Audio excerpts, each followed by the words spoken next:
le miséricordieux, le très miséricordieux. Chers frères et sœurs, il y a 22 sortes de doutes qui peuvent surgir concernant les prières. Parmi ces catégories de doutes, 7 invalident la prière, 6 peuvent être ignorés et les 9 restants sont traitables, remédiables. Les doutes qui invalident la prière. Les doutes suivants invalident la prière. Premièrement, les doutes sur le nombre d'unités accomplies dans les prières obligatoires de 2 unités, c'est-à-dire la prière de l'aube et la prière du voyageur. En ce qui concerne les prières recommandées et la prière de précaution, un tel doute n'invalide pas la prière.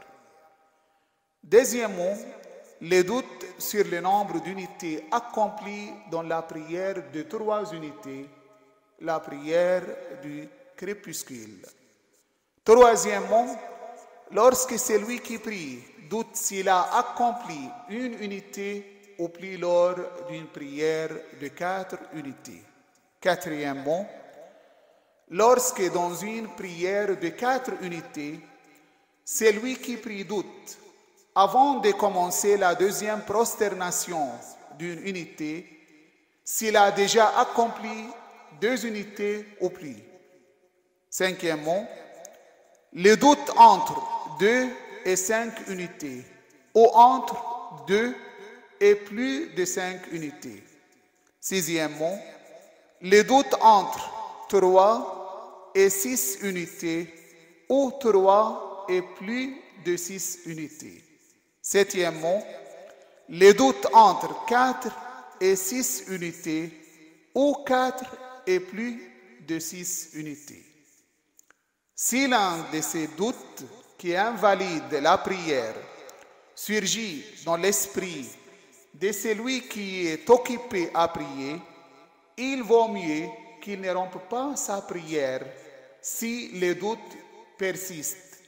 Il devrait plutôt réfléchir bien à la question pour acquérir une certitude et agir en conséquence. Les doutes négligeables. Les doutes suivants peuvent être ignorés. Premièrement, les doutes relatifs à un acte dont le tour est déjà passé. Si pendant qu'il est en train de prier, le priant doute s'il a ou non accompli un acte obligatoire de la prière, par exemple, s'il ne sait plus s'il a récité ou non la sourate Al-Hamd, alors qu'il est engagé dans l'acte suivant, la lecture de la sourate complémentaire, il doit ignorer ses doutes. Mis à part ce cas précis, on doit accomplir dans toute autre situation l'acte à propos duquel le doute surgit.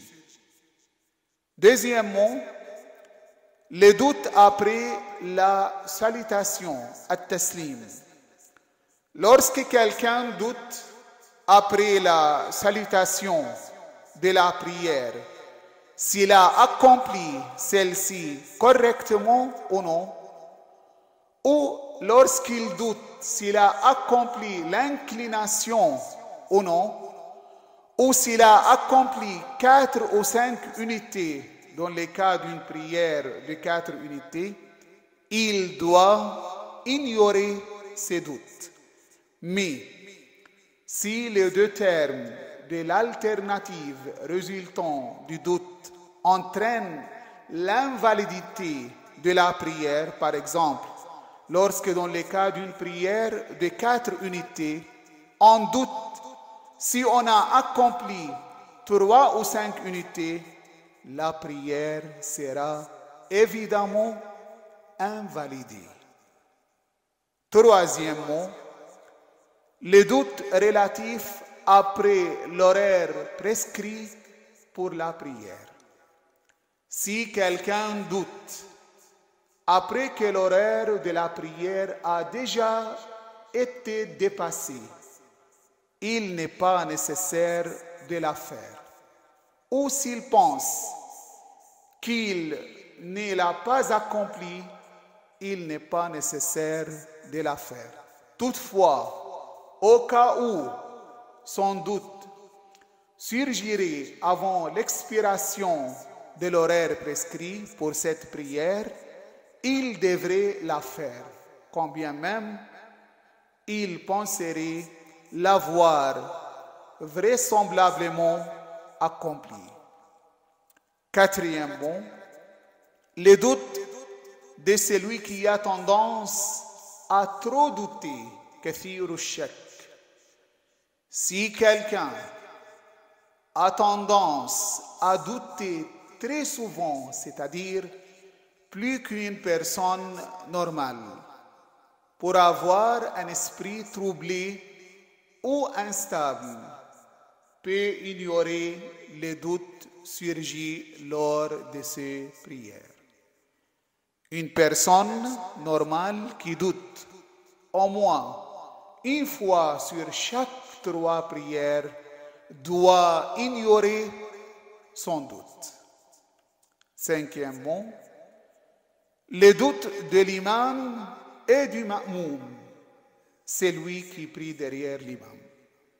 Si l'imam, conduisant la prière en assemblée, doute s'il a accompli 3 ou 4 unités, par exemple, alors que les ma'moumines, ceux qui le suivent, sont certains ou pensent qu'il a accompli 4 unités et qu'ils le lui font savoir, il doit conclure la prière et il n'est pas nécessaire de faire la prière de précaution prescrite dans d'autres cas de doute.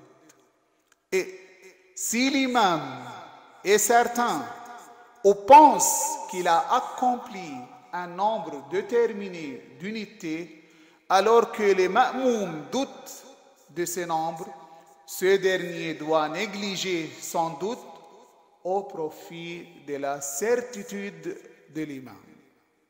Sixièmement, les doutes dans les prières recommandées.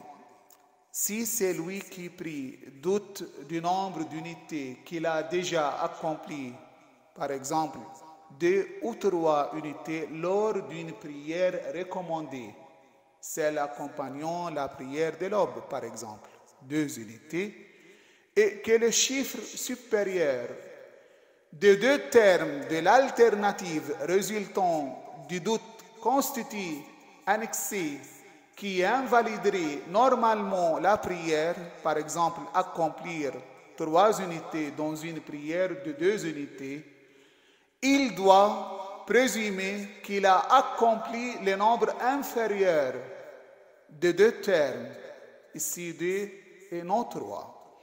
Donc, lorsqu'on doute dans une prière recommandée, comme la prière recommandée de l'aube de 2 unités, si on a accompli 2 ou 3 unités, on doit présumer qu'on a accompli 2 unités seulement. Si toutefois le nombre le plus élevé entre les 2 termes de l'alternative résultant du doute ne constitue pas un excès de nature à invalider la prière, par exemple, si on doute d'avoir accompli 1 ou 2 unités dans une prière de 2, 3 ou 4 unités, on est libre alors de présumer avoir accompli l'un ou l'autre de nombre d'unités raka. Et on terminera la prière en conséquence, et dans les 2 cas, la prière sera valide. Les doutes traitables. Dans 9 cas de figure, un doute peut surgir dans l'esprit du priant lors d'une prière de 4 unités. Dans tous ces cas, lorsque le doute surgit, on doit réfléchir afin de parvenir à une certitude ou à trancher en faveur de l'un ou l'autre des termes de l'alternative et achever sa prière en conséquence. S'il n'y parvient pas, c'est-à-dire si le doute persiste, il doit se conformer aux règles suivantes. Si après avoir commencé la seconde prosternation, le priant ne sait pas s'il a déjà accompli 2 ou 3 unités, il doit présumer qu'il en a accompli 3 et terminer sa prière après avoir accompli une 4e unité. Et lorsqu'il aura achevé sa prière de cette façon, il doit se remettre debout et accomplir par précaution obligatoire une prière de précaution ihtiyat d'une unité. Si après avoir commencé la seconde prosternation, celui qui prie doute s'il a accompli 2 unités ou 4, il doit présumer qu'il en a accompli 4 et terminer sa prière en conséquence. Puis, il doit tout de suite se relever pour accomplir une prière de précaution de 2 unités. Lorsque, après avoir commencé la seconde prosternation, celui qui prie doute s'il a accompli 2, 3 ou 4 unités, il doit présumer qu'il en a accompli 4 et faire une prière de précaution de 2 unités en position debout et 2 unités en position assise. Si après avoir terminé la seconde prosternation d'une unité, celui qui prie doute s'il a accompli 4 unités ou 5, il doit présumer qu'il en a accompli 4 et terminer la prière sur cette base. Et après avoir terminé sa prière, il doit accomplir des sajdatus sahou, prosternation d'oubli. Cette règle s'applique à chaque cas de doute entre 4 unités et plus. Comme lorsqu'on doute si on a déjà accompli 4 ou 6 unités. Et il y a un cas dans lequel on ne sait plus si on a accompli 4 unités, moins de 4 unités ou plus de 4 unités. Dans un tel cas, on doit d'abord présumer qu'on a accompli 4 unités et terminer la prière en conséquence, après quoi il doit accomplir d'une part la prière de précaution requise pour les doutes entre 4 unités et moins de 4 unités, et d'autre part des sajdatus sahou, la prosternation d'erreur, requise pour les doutes entre 4 unités et plus de 4 unités. Il faut noter que si l'un des 4 cas de doute énumérés ci-dessus intervient après la première prosternation et avant d'entrer dans la seconde prosternation, la prière sera invalide.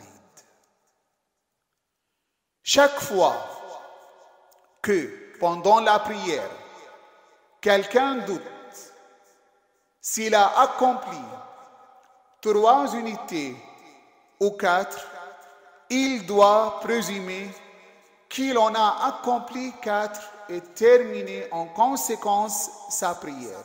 Tout de suite après, il doit faire une prière de précaution d'une unité en position debout ou de 2 unités en position assise.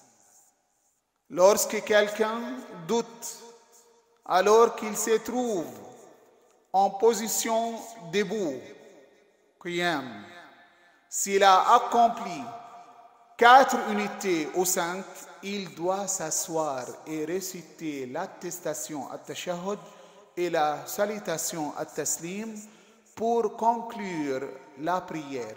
Tout de suite après, il doit accomplir une prière de précaution d'une unité en position debout ou de 2 unités en position assise. Si quelqu'un doute pendant qu'il se trouve en position debout, s'il a accompli 3 unités ou 5, il doit s'asseoir et réciter at-tashahhud et at-taslim pour conclure sa prière. Ensuite, il doit se relever pour accomplir une prière de précaution de 2 unités en position debout. Lorsque pendant qu'il se trouve en position debout, quelqu'un ne sait plus s'il a accompli 3, 4 ou 5 unités, il doit s'asseoir et réciter l'attestation at-tashahhud et la salutation at-taslim pour conclure la prière. Puis il doit accomplir à titre de prière de précaution 2 unités de prière en position debout et 2 autres en position assise. Lorsque quelqu'un doute alors qu'il se trouve en position debout, s'il a accompli 5 ou 6 unités, il doit s'asseoir et réciter l'attestation et la salutation pour conclure la prière. Ensuite, il doit accomplir 2 sajdatus sahou. Dans les 4 derniers cas de figure 6, 7, 8 et 9, on devrait en outre accomplir par précaution recommandée 2 sajdatus sahou pour réparer une éventuelle position debout induite. Lorsque l'un des doutes traitables surgit dans l'esprit d'une personne engagée dans la prière, cette personne doit s'abstenir de rompre sa prière. S'il ne reste que peu de temps pour refaire la prière dans la limite de son horaire prescrit, elle doit donc s'en tenir aux règles précitées. En fait, la précaution juridique recommandée incite à s'abstenir de rompre une prière au cours de laquelle un doute surgit, même si on a un temps largement suffisant pour la refaire, et à suivre plutôt les règles du traitement du doute. Lorsque pendant la prière, quelqu'un est saisi de l'un des doutes qui commande obligatoirement l'accomplissement de la prière de précaution, il n'a pas le droit, d'après la règle de la précaution recommandée, de négliger celle-ci et de se contenter de refaire la prière mise en cause. il doit refaire sa prière, mise en doute seulement dans les cas où, avant d'avoir accompli la prière de précaution, laquelle fait partie intégrante de la prière mise en doute, il aurait commis un acte invalidant la prière, par exemple parler ou marcher, ce qui change la situation puisqu'on ne se trouve plus dans le cas d'un doute traitable, mais d'une faute invalidant la prière et nécessitant son recommencement. Car la prière de précaution est la suite immédiate, le prolongement ou une partie intégrante de la prière mise en doute, et tout acte invalidant la prière commis entre ces deux prières, ou plutôt entre ces deux parties de la prière, est considéré exactement comme s'il avait été commis pendant la prière. Donc, si on recommence la prière mise en doute sans avoir commis quelque chose qui l'invalide, la seconde prière sera invalide. Cette seconde prière ne sera valable que si on avait commis après la première quelque chose qui invalide la prière, comme marcher, parler, etc. La prière de précaution, salatul ihtiyat. Celui qui a l'obligation d'accomplir la prière de précaution doit en formuler l'intention immédiatement après avoir terminé la salutation at-taslim de la prière objet de doute et se relever pour réciter at-takbir et la souratul hamd, puis faire l'inclination et les deux prosternations. Ensuite, il récite le tashahhud et le taslim. Il s'agit d'une prière de précaution d'une seule unité. Si la prière de précaution comporte deux unités, il doit se relever après la seconde prosternation de la première unité sans faire ni tashahhud ni taslim pour accomplir une seconde unité identique à la première et réciter après la seconde prosternation de la seconde unité le tashahhud et le taslim. Dans la prière de précaution, la récitation de la souratul hamd est immédiatement suivie de l'inclination sans la récitation de la sourate complémentaire. Sujoud al-sahw, prosternation d'erreur. Après la salutation at-taslim de la prière, on doit accomplir deux sajdat al-sahw dans les cas suivants. Si on a parlé par inadvertance pendant la prière, si on a transposé la récitation de la salutation de la prière, sa récitation par inadvertance après la première unité. Si on a oublié de réciter l'attestation, at-tashahhud, lorsque, après la seconde prosternation d'une prière de 4 unités, on doute si on en a accompli 4, 5 ou 6. Lorsque, après avoir terminé la prière, on se rend compte qu'on a supprimé ou qu'on y a rajouté par inadvertance quelque chose, mais que cette suppression ou ces rajouts n'est pas de nature à invalider la prière.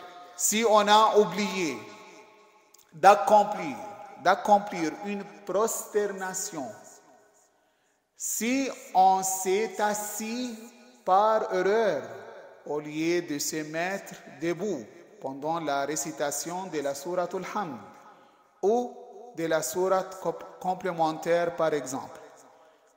Inversement, si on s'est mis debout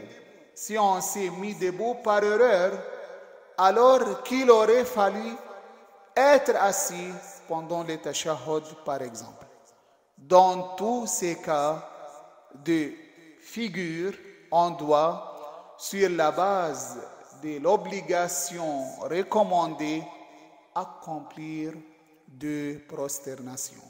En fait, on doit accomplir 2 prosternations pour tout ajout ou toute soustraction d'un acte de la prière fait par inadvertance pendant celle-ci. Si quelqu'un parle par inadvertance pendant la prière, en croyant qu'il a terminé celle-ci, il doit accomplir par précaution recommandée de Sajdatus Sahou. Le mode d'accomplissement de Sajdatus Sahou. Immédiatement après la salutation de la prière, on doit former l'intention de se prosterner et pour effectuer cette prosternation, on doit, par précaution obligatoire, poser les fronts sur toute chose admise à cet effet. Et on doit, par précaution recommandée, réciter ce qui suit pendant la prosternation. Bismillahi wa billah, assalamu alayka, أيها النبي ورحمة الله وبركاته. بسم الله وبالله السلام عليك أيها النبي ورحمة الله وبركاته. Puis, on doit se mettre en position assise et faire ensuite une seconde prosternation avec la même récitation. Après cette seconde prosternation, on doit se rasseoir et réciter at-tashahhud suivi de Assalamu alaykum. À quoi il vaut mieux ajouter wa rahmatullahi wa barakatuh. Louange à Dieu, Seigneur de l'univers.